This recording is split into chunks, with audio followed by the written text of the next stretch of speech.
what point, when you've got this 14-year career, did the thoughts start creeping into your head about, hey, maybe I want to own my own business one day? I've always wanted to own my own business. I grew up in that environment. How long was it before you actually started making concrete plans? Leaving corporate America, I just didn't realize how much stress I had on me. Once I made a decision to leave there, it felt like the weight of the world had lifted from my shoulders. Fortunately for me, and I think this is a lesson to be learned, is most people think when you become an entrepreneur, you got to start from scratch. I didn't start from scratch. I bought a business, an existing business that was up, it was running, it was cash flowing. And I remember talking to my friend at the time, and he convinced me, he said, well, it's not going to stop making money just because you own it. I like that quote. That worked out well, but the watershed moment for my wife and I is, we bought the business, we were in the tax season, it was time to write the first royalty check back to H&R Block. And it was such a big number. We looked at each other and said, oh my God, we've never written a check this big. And so you start off with one. What does the operation look like today? We have 13 stores in North Carolina and Virginia. Also, I own a tag franchise or tag. I'm contracted with the state to run a tag business. I'm also into real estate. I've got some real estate holdings. You've touched almost every cycle of the entrepreneurial journey just like that. How much are you trying to, or have you resisted working in the business? How much do you actually do that, if you're being honest with yourself, versus working on the business? Over the past 2 decades, Garrett, I've seen a lot with the business. I'm Garrett Wong, and this is the Investing to Win podcast. How do you define success, and what does winning look like for you? Chris, every day people are losing their jobs, and you're no different, but you've had not one, but by my count, 2 major pivots in your career. You've put 14 years at what is ranked as the 7th largest pharmaceutical company in the world. And then they gave you a quote unquote package, as people like to call it these days. Tell us what happened. Well, Garrett, I was with that company, as you said, for 14 years, and we were going through merger after merger after merger, and it just seems like everybody was benefiting from these combinations except the original GSK folk. And I got to the point where I got tired of just the acquisitions and the mergers, and a package was presented. So I took it and I used it as a bridge to become an entrepreneur.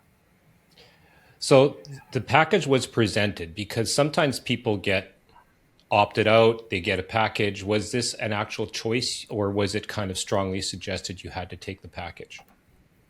No, it was a choice. I took I started my company in October, and I was on the fence of whether or not I wanted to stay or go. And then by the end of the year, I was out.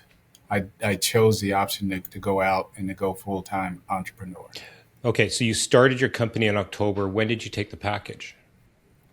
In January. In January. Interesting. Okay, so like a lot of folks, you've got this side thing, you're thinking about it, you're thinking about it. Of course, you're in the mergers and acquisitions space, and a lot of my audience here at Investing to Win, they know about, we talk about roll-ups and mergers and acquisitions all the time, and it's the Wild West out there. And the fallout is often the people who are working in these companies, but yet you had this other thing going. So tell the audience what it was. So the other thing, I began to get interested in financial planning. And if you spend any time with me, you'll know that that's core to my DNA, is just helping people strengthen their financial foundations. There's always been a core belief of mine. And so this presented an opportunity to do that. The reason I chose to become an H&R Block franchisee was, at the time, they had just purchased Oldie brokerage firm and were in the process of weaving it into the company, and it was going to be the financial services arm of the organization, which I thought was a brilliant connection. And so I chose that and went that route. shortly after getting on board, and my plan was to um, build the financial services side while I had an income stream coming from the tax side. And I didn't want to do financial planning from scratch. And so this was an ideal situation for me. And what I discovered shortly after getting on board and committing to H&R Block is, they shortly after that they sold the financial services arm off over to Ameriprise, and so I was left with the tax business. And so, as it turns out, I've been in this business for 2 decades now, a little slightly more than 2 decades, and I've kind of found my legs here, and I can still help people improve their financial foundations, but just through the tax lens more so than as a financial planner or financial advisor. Yeah, no, I want to dig into that. But just, I love, because I'm an entrepreneur. And so my story, because we didn't really talk about this in the green room. So I had a corporate job, although it was the federal Mhm. government. I'm previously like a scientist, like molecular biology. And so I'm working Okay. for the federal government. It'd be the equivalent of working for the CDC in Atlanta or at Yeah. NIH, that type of thing, National Institutes of Health. So I had this great job. And yet I'm dreaming about real estate. I'm dreaming and dreaming about real estate. I'm in grad school, actually. And I bought my first rental property when I was 27 years old. And then I was 6 months away from graduating with my PhD. And then I quit. Because, Oh, yeah.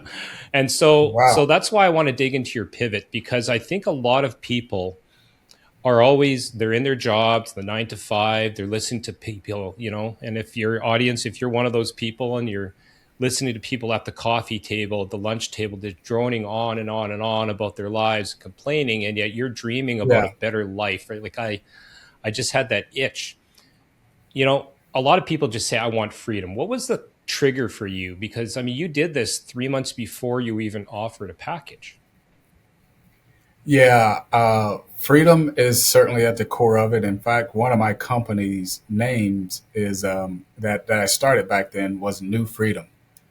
New Freedom Enterprise. Mm, That is one of the companies that I yeah. started right out of the gate, and I started it with the idea that at some point I wanted to be able to go to the beach, work from the beach, Yeah. work remotely, or do whatever I wanted to do from the beach.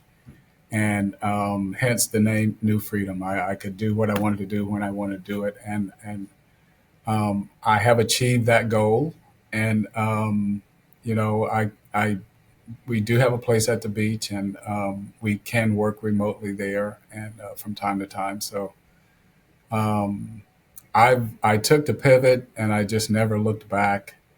Um, and I'm glad. I'm really glad I did. But the thing that I think is important, more important than anything, is to know that the skills you get in corporate environment are They transferable. are. Yeah. They're very transferable,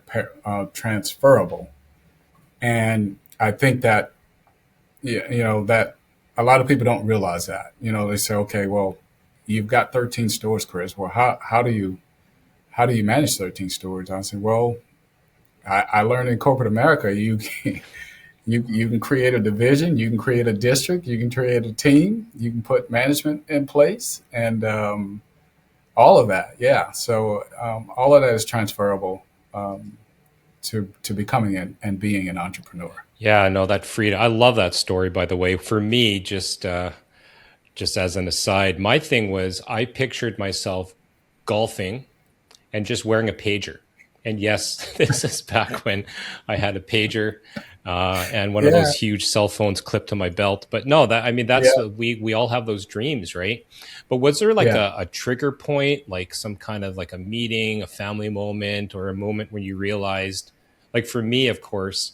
Um, I realized that after academia, I now needed not one, but two postdoctoral fellowships. So that's 6 more years after graduating with a PhD to compete Wow. for a $35,000 a year job. So that was my like, boom moment? What was yours? Um, I didn't really have a moment like that. I've always been entrepreneurial at spirit. I grew up in an entrepreneurial family, and I've always wanted to be in business. And you know, my father was he owned a janitorial service. My grandfather owned a plumbing service, and we were the help. We were the hired help. I remember days when I got out of the plumbing truck and right into the janitorial truck, and without lunch or anything, and off we went. You know, so it's just always been part of my DNA is to be an entrepreneur. And yet, 14 years in corporate America. So back up a little bit. Like, what did you do through high school, college, those kind of early 20s years before you landed in pharmaceuticals? So I went to school at Winston-Salem State University, graduated in '83, came out, went to work in Lexington, Kentucky for an oil company, Ashland Oil. Was there for 3 years, got married. We moved to Indiana, Evansville, Indiana, worked for Bristol Myers, Hmm. pharmaceutical for 3 years. And then I realized, Garrett, that, you know, in North Carolina, you've got the beaches and the mountains, and in the Midwest, you just have nothing but corn rows for miles and miles and miles. So we made our way back to North Carolina, the central part of North Carolina, and we have been here ever since. I'm right between the beaches and the mountains, and I couldn't be happier.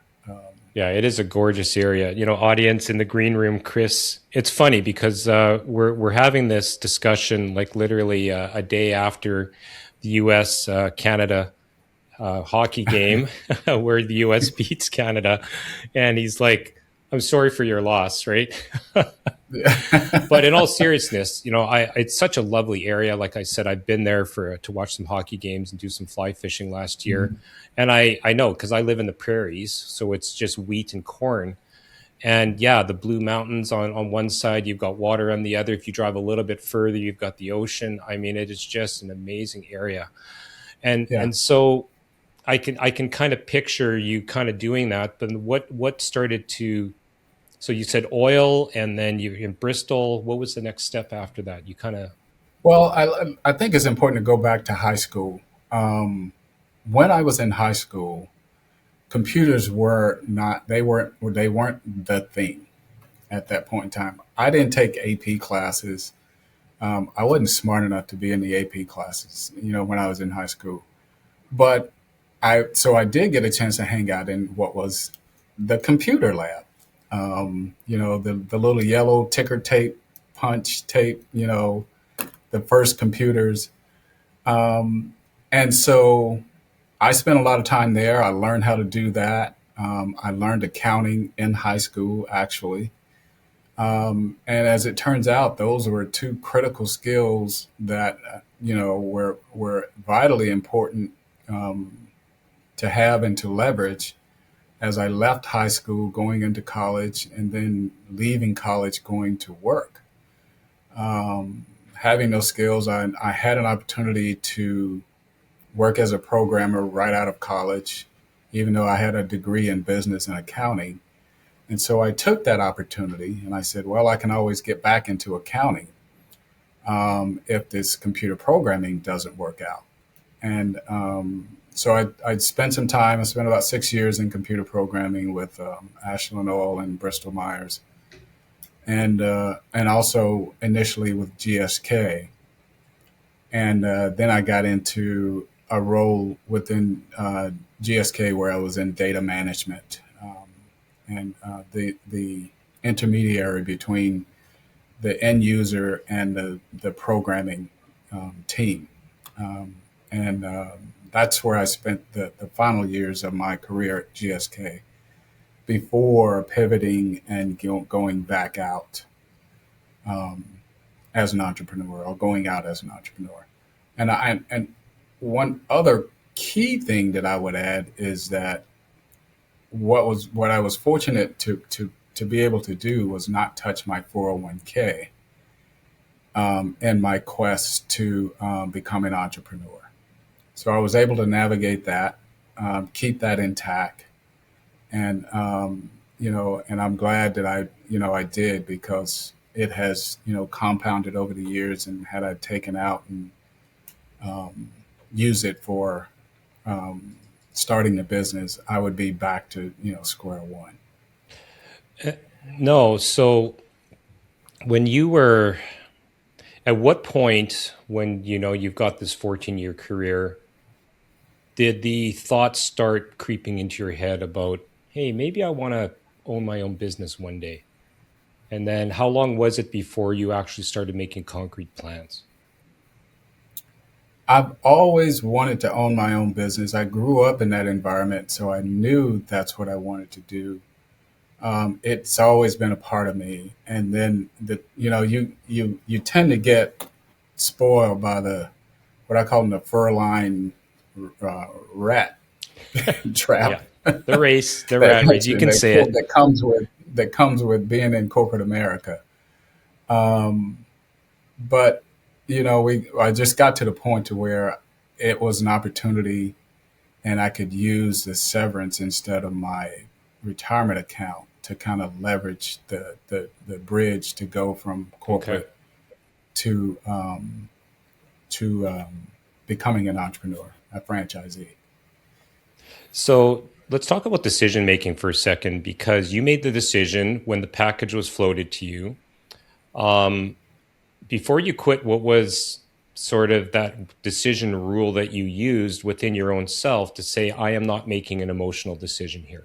Because that's important for a lot of people. Because I know I tend to jump into things that are easier, I leave the hard things behind. I kind of don't finish what I start.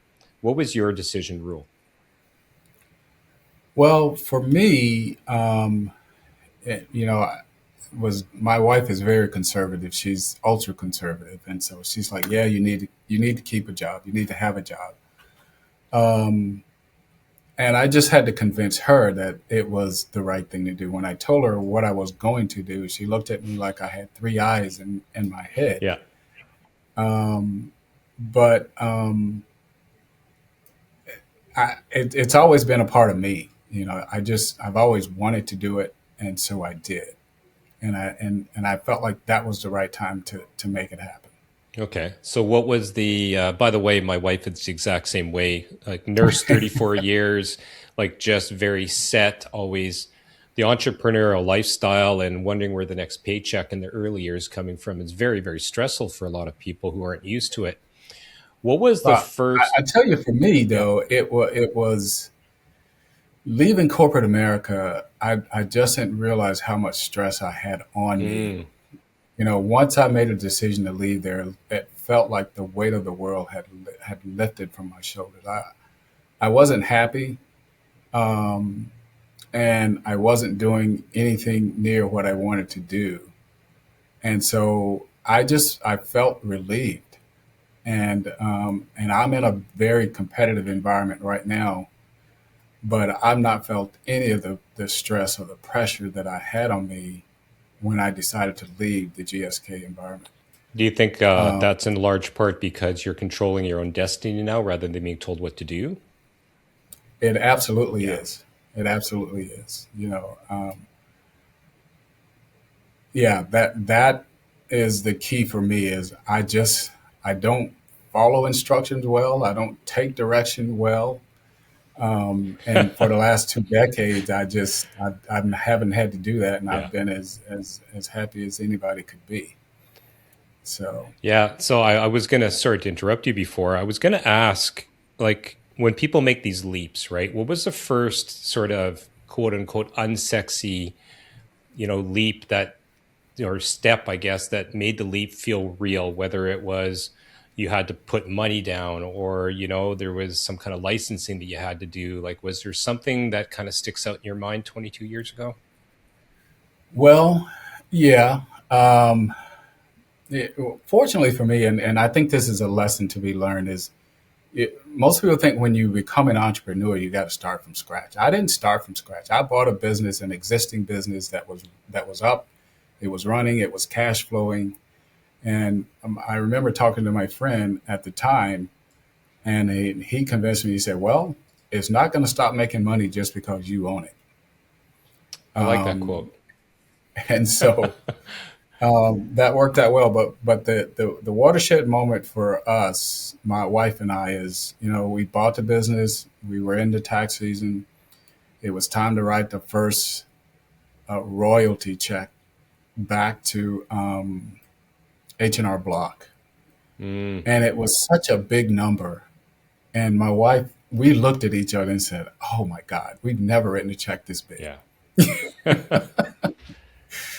And didn't really want to do it, but if you're writing a check that big for the royalties, you know that you're doing okay. You're doing okay. Were there any thoughts of, as I'm sure every franchisee owner goes through, hey, I can just do this on my own, right?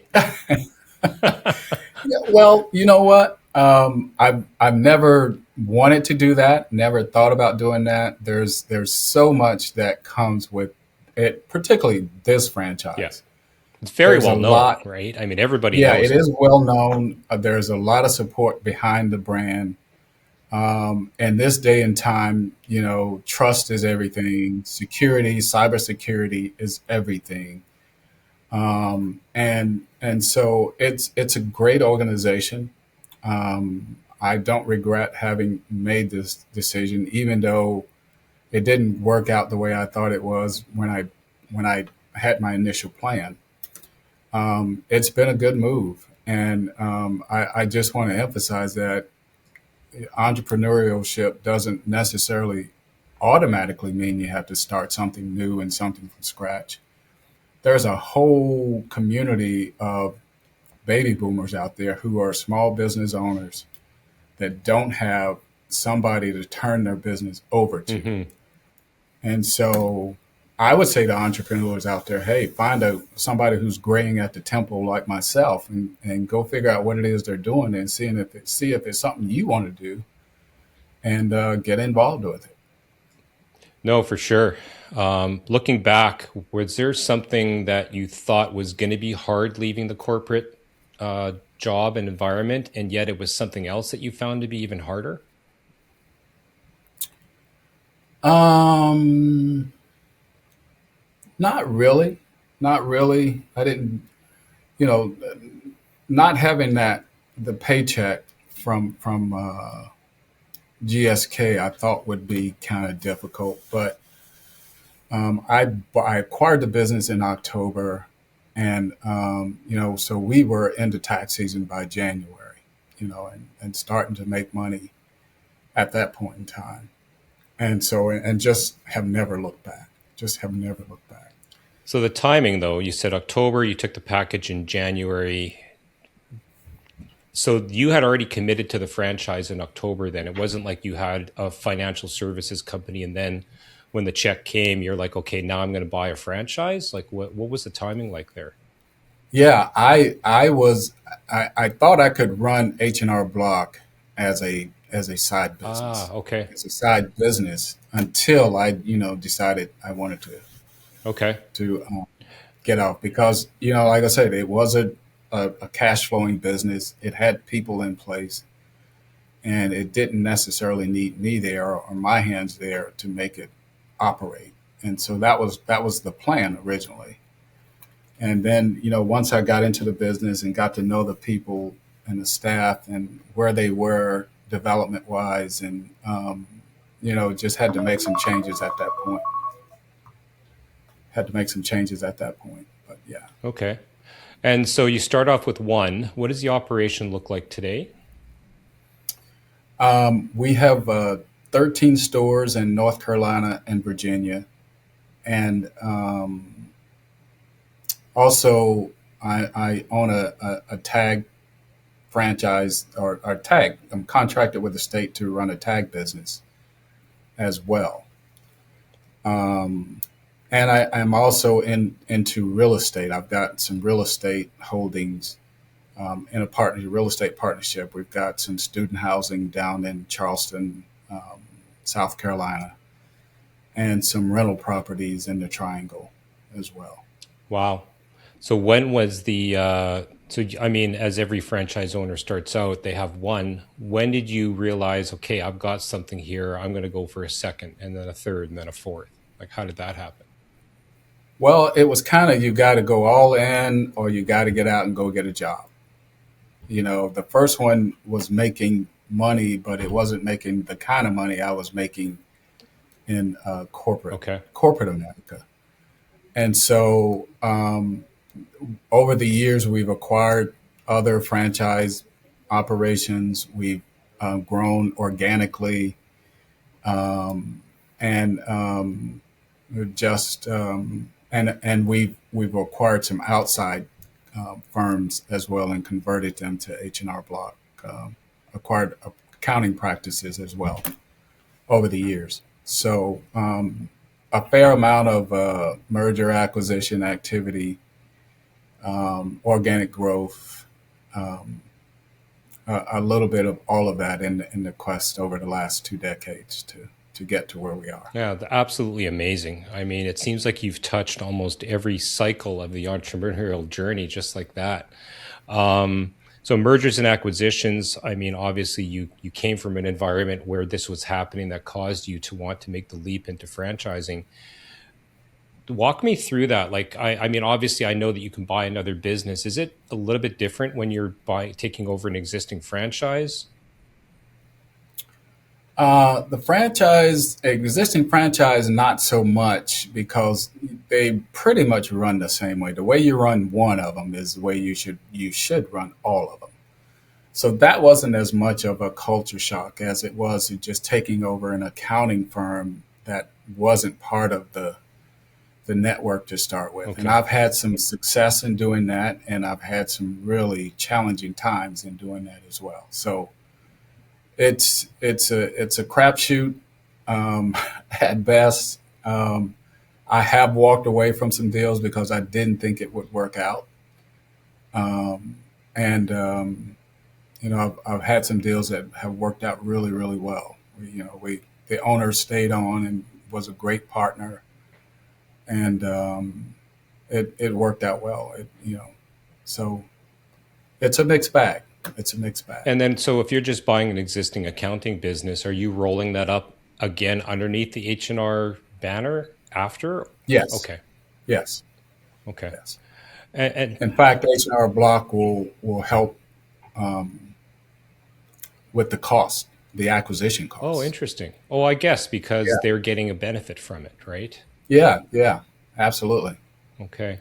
So let's talk about skill set, because running one business on your own is one thing. And then you're obviously realizing, if I'm repeating you correctly, that, okay, it was making money, but unless you're going to work it. I know that you're a huge fan, as I am. I listen to your other podcast of Gerber and the E-Myth. Yeah, That's yeah, exactly how I started my businesses. I remember being at actually a buffet restaurant, writing on a napkin and writing out my first org chart, if you can believe it, because yeah. I had just read E-Myth.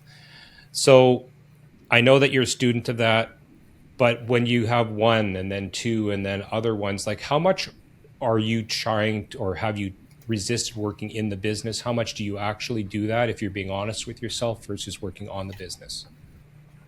Well, for me, it's been easy to do. And I have some colleagues who kind of grow up in the franchise business. They started with their parents when they were young, and now they've taken over the franchise, and they are they're responsible for a book of business that they themselves, they've developed the relationships with the clients. And so it's hard to break that cycle. And then become just someone who just works on the business and not necessarily someone who works in the business. So it was easy for me to do that because I never got into working in the business. I've always been working on the business. Now, having said that, I do have about a dozen tax returns that are mine, and I do family tax returns as well. But We do somewhere between 13, 15,000 tax returns annually. And, they, I can't do all of that with my two hands. No, of course not. I mean, that's a Right. huge volume of business. And so over the past 2 decades, Garrett, I've seen a lot, with the business and the clients that come through. I have an opportunity to talk with them. We have a lot of repeat clients year in and year out. And I just, the data led me to see what was happening in, particularly in our community, the African American community. A lot of our clients are being led to the annuity product and for retirement. So now here you got someone who's worked an entire career. Let's say it's an educator or a principal or a teacher or whoever. They worked an entire career. They've saved. They've done all of the right things, and then they get to the end of their career, which is supposedly the golden years. And if they make the decision to annuitize their life savings, that's kind of like the beginning of the end, if you ask me, Hmm. um, because annuities don't keep pace with inflation. And annuities don't allow you to leave a legacy for the next generation. And a lot of our folks are using those products. And so I wrote a book on how to make your nest egg last a lifetime. And I took into account everything that I've learned over the past 2 decades and tried to create a roadmap for, hey, there's a different way, there's a different path that you can take to ensure that your golden years are actually golden. So you're telling me about a lot of what sounds like financial advisory type stuff, and yet you said as soon as you took over and you bought the franchise because H&R Block was doing the financial planning, then they sold it off. Um, what was that like at that point in your mind? Did you feel like you had jumped off one cliff and now they pulled the rug out from under you just as you land? No, I didn't feel that way because they kept a relationship. They kept a relationship with the financial advisor. And so there was an opportunity to kind of help clients, steer clients to um, the new company and have them ensure they got the help they needed in terms to get on track I see. and to do the right thing there. So it didn't feel like a complete pull the rug out from under you type experience. But yeah, that's exactly what happened. I had to pivot, Okay. and in the meantime, I did learn the tax business. Right, Um, right. yeah. And so in this pivot, because you're just thinking, okay, I always wanted to be financial planning, what made you not re-pivot out, go in a different direction to follow sort of what you had planned and stay in tax, And stay in the tax say that again. business? What made you sort of Stay. just say, okay, you know what? I'm going to learn this and I'm going to stick it out. Um, I there. It's just what I decided to do. I mean, I didn't have another plan to go and do something else. And I did see the opportunity to grow the business. So I had plenty of opportunity there. We were able to get a couple of franchise deals for next to nothing, and that has worked out well over the years. And then we've added some stores strategically that have worked out well, and the acquisitions that we've done for the most part have worked out well. So it was just full steam ahead. Full steam ahead. I was feeling much better as a result of not being in the corporate world. I just didn't realize how much stress I had on me. Had I had I stayed in the corporate world, I might be dead by now, Garrett. It was just that stressful for me working in that environment. I've heard that a lot. Again, I left it as well. And I wasn't in pharmaceuticals. I was actually heading to pharmaceuticals, if you could believe it, because I didn't want academia. I was going to get an MBA after my PhD and then go into big pharma, thinking that it would be a good idea. And things move so fast in that arena, like who knows where you are, 20, 30 years later. So, Yeah. yeah, Yeah. it's a wild ride for sure. If someone's I just want to go back to that pivot, the first pivot, sitting at the coffee table with your coffee mates at the corporate world. If someone's listening is kind of forcing their own way here, and would you have some sort of framework that you might evaluation framework, maybe like a 3 or 5 part thing that you might recommend to somebody to do on their own before thinking of making the leap into entrepreneurship? I think you have to know who you are.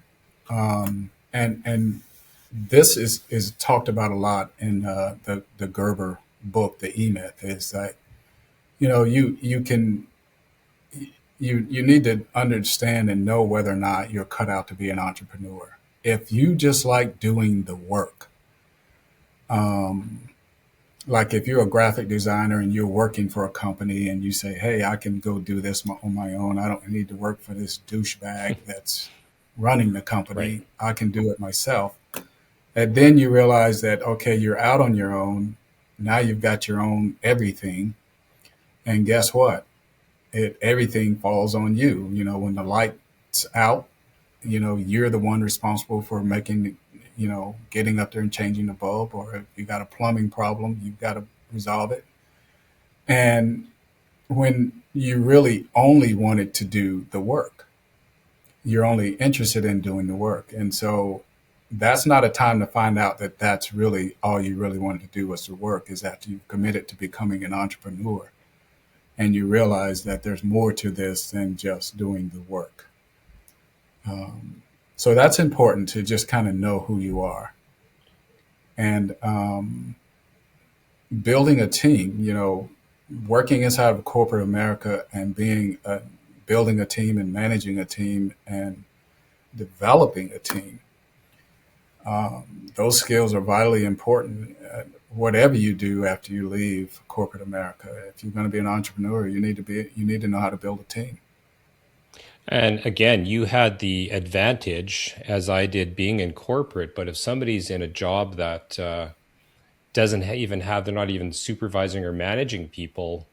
I mean, I think those folks struggle even the most because they're used to doing it all on their own. They're not used to delegating. They're not used to having that team to manage and, put in metrics and KPIs and all of these corporate buzzwords that we use every day.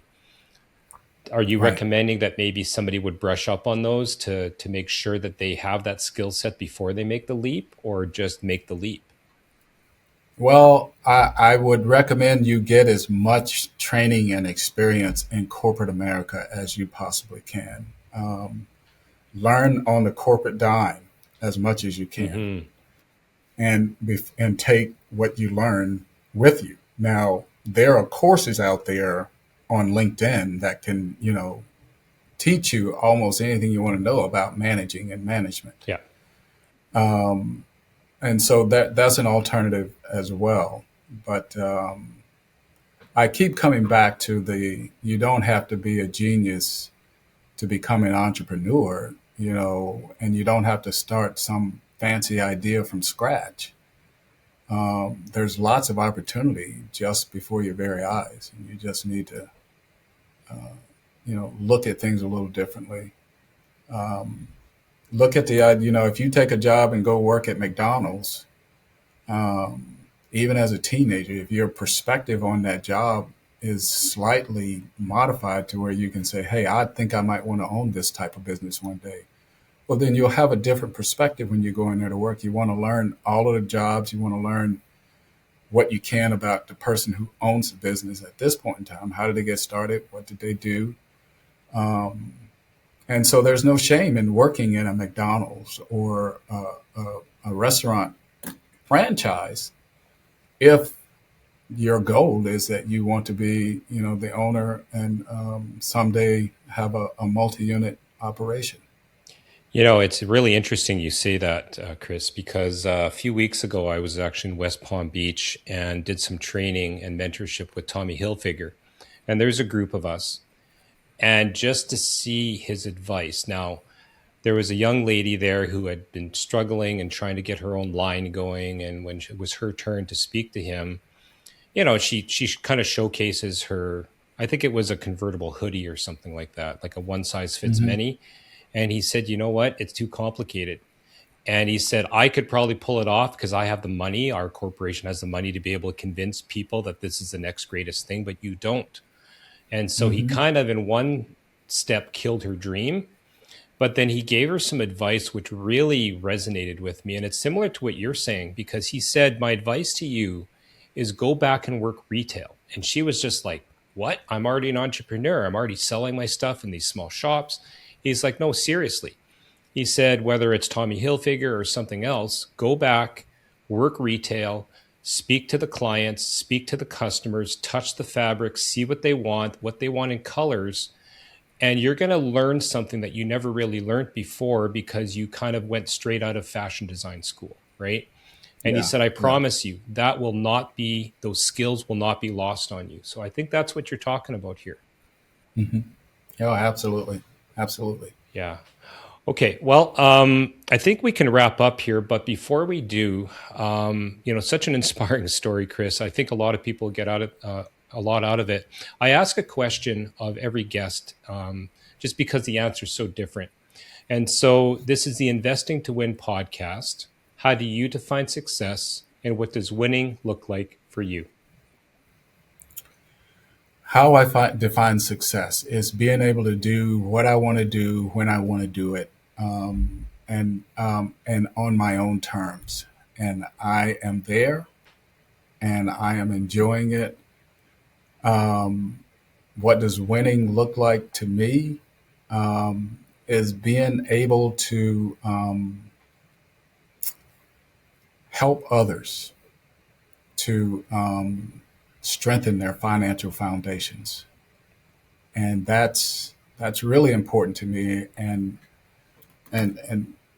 the premises behind the book that I wrote, and I'm I'm uh, I'm I'm in my 60s now, and I'm just really focused on trying to help as many others come along and you know transfer what I know to them, and help them to get into and be in a better financial situation, Leaving a legacy, I love leaving a it. I legacy. love it.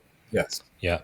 All right. Well, great place to stop. Your story is super inspiring. I'll get some information after the show about your book and how people can get in touch with you so that you can help more people. But as for this, thanks for coming on the show today. Really enjoyed it. Yeah, my pleasure, Garrett. All right. Take care.